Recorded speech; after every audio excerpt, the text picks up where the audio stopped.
Hi, we are Arc Prodigies, and this is our presentation on the Seattle Central Library. My name is Adrienne Jeter. My name is Makayla Foster.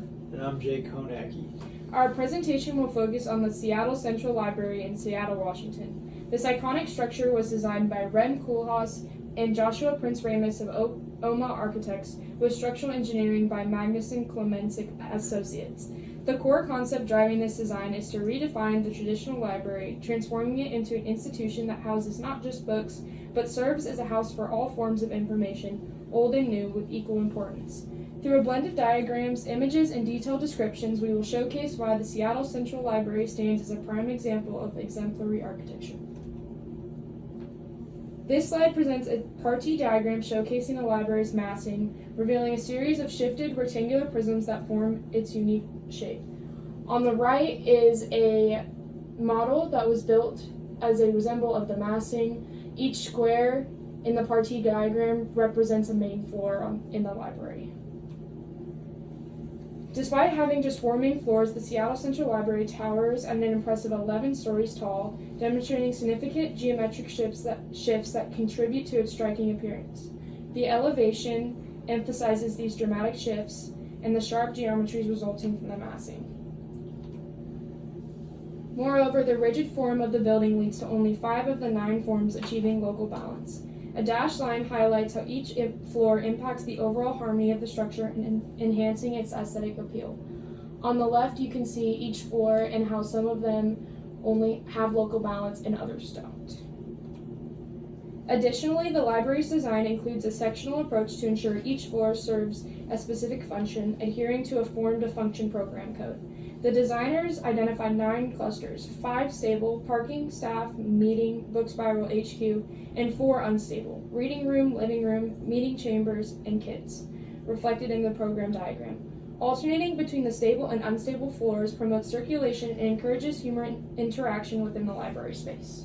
On the right is a photo of the library, and you can see the shifted floors. To continue our analysis of the Seattle Central Library, I will be discussing the circulation and structure of the building.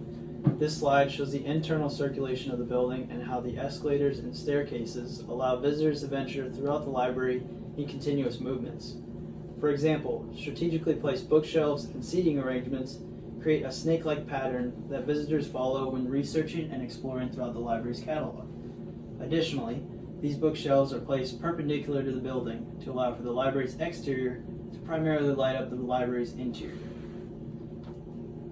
As we can see in this section view, these escalators and stairs allow for the visitors to visit the basement levels as well as the upper levels of the library, connecting each of the large 4 sections we visited in the partie and massing diagrams.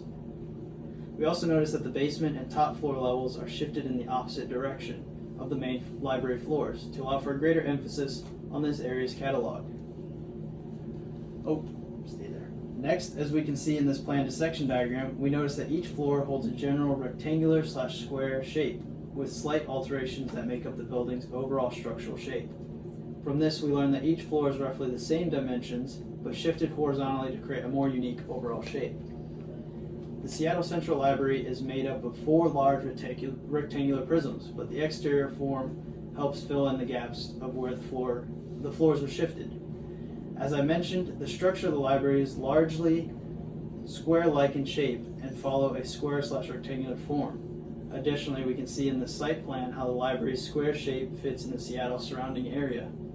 Finally, in these next few slides, we can see how each floor follows a square shape but is slightly shifted horizontally.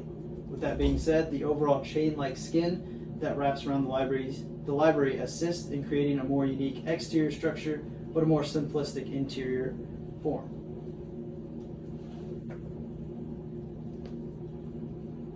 The concept of the library is based around the main masses that have been shifted and subtracted from to create unique geometries. The most important masses repeat as seen by the rectangular prisms, while the secondary programs in the building are seen through non-conventional forms. The ratio of repetitive to unique geometries highlights points of hierarchy. The concept of floating platforms is exemplified with the use of a consistent material around the structure. A chain-like exterior skin wraps the entire building, allowing the focus to remain on form. The theme of shifts was a design decision that heavily affected the way light enters the building. The slanted walls and other geometries help diffuse light. In addition, the designers considered that the weather in Seattle is primarily overcast and the building will not receive an immense amount of direct sunlight.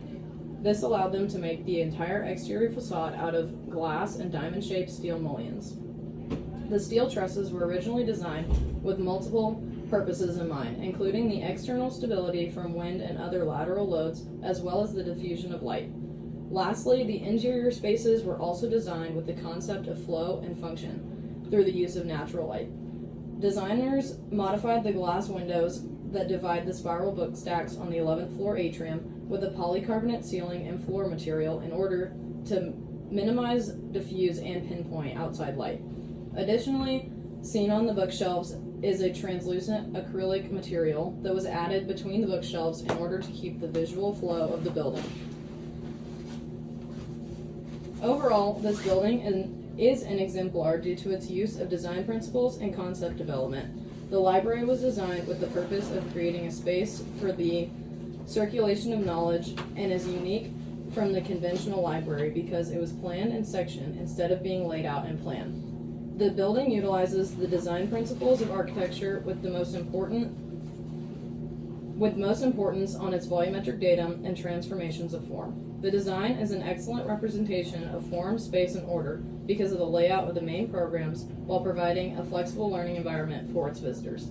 The concept of floating programs was executed effectively, connecting the stable floors with secondary spaces. This promotes movement, human interaction throughout the library, and creates an iconic space for the diffusion of knowledge. Thank you.